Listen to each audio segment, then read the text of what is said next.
வண்ணம் பறக்கும் வானில் ஆலியுமேயும் புல்வெளியில் இலை இலை காற்றில் ஆடும்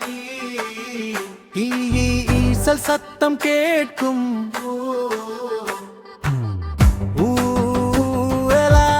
உலவரும் பறவை ஊஞ்சல் ஆடும் குழந்தை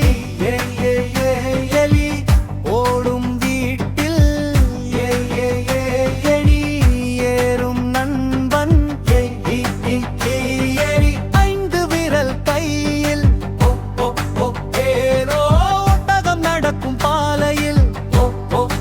ஏரோடம் செல்லும் கடலில் செல்லும் கண்களி அம்பிகாய்த எழுத்து சிறியது தமிழ் மொழி அழகா